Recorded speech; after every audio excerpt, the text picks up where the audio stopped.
I've been pleased with it.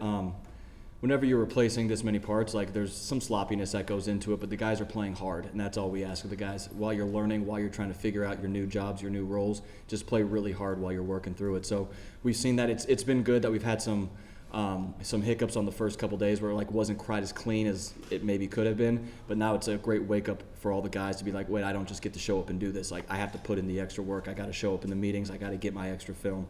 So it's been a really good couple days of practice. Joe, with as much as you read on offense, how difficult is it for a receiver to adjust to your system? Yeah, it's a different animal. We're very, very different than a standard offense. But if guys are good at feeling space, if they're good at understanding structures of defense, if they're good at reading leverage, they're really good at what we do. So what we do is different, but it's also for guys that understand it. That's why they excel the way they do. And what do you like? What you saying out of Nathan Laycott so far? He's a good-sized kid that can really run. Like when he gets out and goes and he's playing decisive and he's playing fast, he has legitimate track speed. So it's a big, fast guy running down the middle of the field, which is always fun to see. Joe obviously doesn't have Hendon out there beside him. Can Joe have the same competitive edge, or is it a different competitive edge not having that one-to-one comparison with Hendon? Yeah, absolutely, because Joe knows he's competing against himself. That's been the switch that he's made. He doesn't need something external motivating him. He's motivated by himself. He's trying to go out and be the best he is. He knows he's got 1 year of eligibility left, and he's trying to go take advantage of it. So there's no kind of like laid back, I don't have another old guy next to me or something like that. He's competitive. He's dialed in every single day when he takes the field.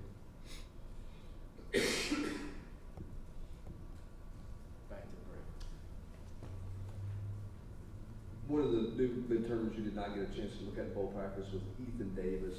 What are your thoughts on him, and how limited is he going to be from a contact standpoint when you get into full pads? What have you seen out of him to this point? Yeah, Ethan's really, really skilled. He's bigger than you think he is, and you see him out there in pads, and you're like, that's a big kid.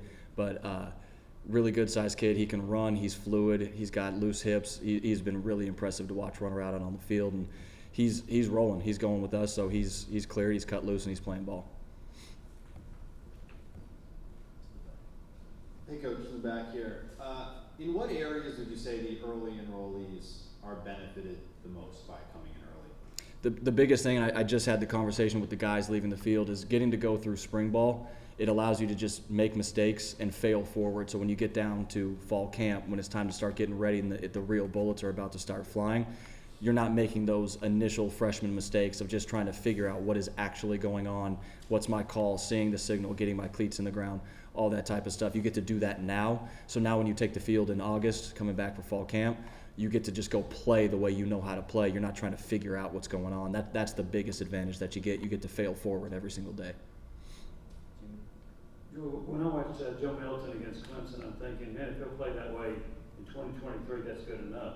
Do you see it that way, or do you see it, no, he's got another level he needs to reach? He absolutely has another level that he can and should go to. He, if you guys think about it, like he's older, but like his actual, that was only his, fourth start for us, I believe. So he's got a lot of ball still left to play. He made a lot of really good decisions. He protected the football. He threw it aggressive when it was time to throw it aggressive.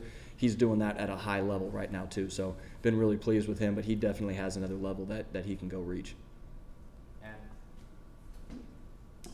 How is Nico reacting to the volume of the reps that he's getting and all the attention that he's getting from you guys? Yeah, he's been really good. He's mature beyond his years. He doesn't act like a freshman. But with that said, the first time you take the field, no matter how prepared you are, going from high school to college, like it's fast. It's fast. There's a lot more on you. We put as much on the quarterback as anybody in the country, if not more. So it's a lot. He's handling it well with a great attitude. He stays positive. He competes at a really high level, and he just lets his athleticism take over too, which is fun to watch. So he's been great. But it is hard. It's people forget how hard it is to come in and play as a true freshman here at any level of college football. It's just a different animal.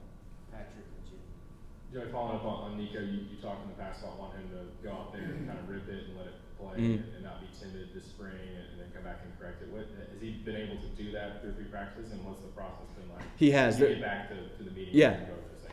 Yeah, absolutely. No, he's that's been my focus from the whole time. Like telling him, like I just said, you're going to make mistakes. So awesome. Now that we know that, there's no reason to play timid. If we know we're going to make this mistake, we're going to throw some picks this spring as we're learning and figuring out new defensive structures. So there's now nothing to play timid about if we already know that's coming. So just going out there and ripping it, and it's like I said, it's fun to watch him when he lets that thing go and when he's just playing confident out there. And it's just going to keep coming and being more consistent as he gets more and more comfortable in the offense.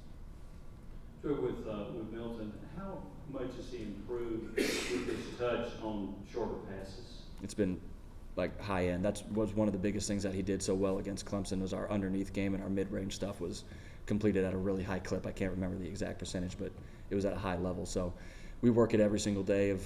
He's got the bazooka. He can throw it through the wall if he wants to. So let's just touch all these up whenever we're in routes on air. But then what I always say is we work on that during our routes on air. But when it's time to take the field, you got to see it and react. If it calls to be touched up, touch it up. If it's time to put a little vapor trail on it, like drive off your back hip and let that thing go. So I'm never going to pull him back and not let him use what he has, but we'll work on what he needs during our individual periods. Do you ever talk to him about, I know you can throw an orange a long way or a basketball a long way, but I don't really know if I want to see Yeah, I don't ever want to see it again. No. Why not? Well, that'd be a funky way to have something odd happen, throwing an orange. 2 more questions, Brent and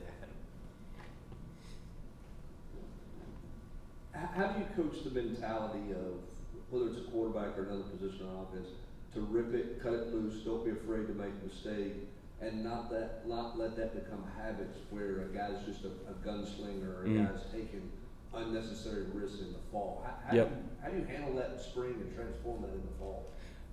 One of my sayings I always say to my guys, there is an absolute difference between aggressive and reckless. Aggressive is you see the defense, you know what you're getting, you got somebody and maybe a tight window and you're going to drive it on them because you know you can, you're in your fundamentals, you're on time, and you know what you're getting. Reckless is I'm just climbing the pocket, I don't see what's happening, and I just turn and launch it as far as I can because I'm trying to make a play. That's reckless. Or I'm late to something and I still think I'm just going to throw it because I wanted to throw that. Like we call a shot, I'm throwing the shot. Well, no, if it's not there, check it down. So there's an absolute difference between aggressive and reckless. We hit that every single day with them. I want them to see what they're supposed to see, get their body in the right position, and then aggressively drive it. But if you're late, if you're off timing, if you don't know what you're getting, you don't just get to rip that thing down. Now you got to find your back, find your tight end, find the check down, drop that thing down. So it's a completely different animal, but they are coached that way. And in the same breath, when they do make a mistake that's aggressive, you can't tell them to be aggressive and then chew them out for making a mistake. It doesn't work that way. You have to let them make their mistakes as they're playing aggressive and then coach the mentality through it of let's make sure we're not just predetermining what we're throwing here. There's a difference between that and seeing what I'm seeing and reacting to it. With Nico's transition from high school to college, is there a bigger gap of the learning curve in what he's seeing from high school defenses to now what he sees, or from a high school offense and what he has to learn? That's a good question.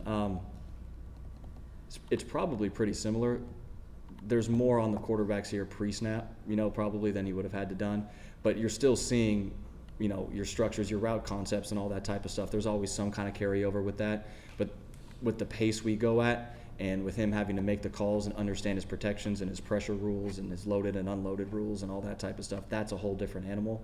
But day one against Coach Banks' defense, you're getting the kitchen sink thrown at you right from the beginning. And my message after practice to him that first day was, this is good. You have no idea how good this is for you, that you just saw all this funky blitzes, front stemming, going from 3 down to 4 down to like it's all over the place. And yeah, you got to play fast and still operate within it. Like this is setting you up for success here moving forward because you're going to get every look under the sun this spring and summer. Is that intentional for Coach Banks to show him that? Is that something that you prefer? I love it. When Coach Banks ever asks, like, hey, do you need to see anything specific? I say, just bring it. Like, I don't care. I want our guys to have to react. But that's how aggressive he calls the game. Coach Banks calls the game extremely aggressively. What we do on defense matches what we do on offense. So it's fun to watch him call, and every once in a while he gets you, and you're like, all right, that was a good one right there. But it's a fun little cat and mouse, and it's so beneficial for our entire team. We're talking about the quarterbacks, but for the wideouts, the tight ends, pressures are coming from everywhere, hot adjustments, all that. It's just something new every day they got to adjust to.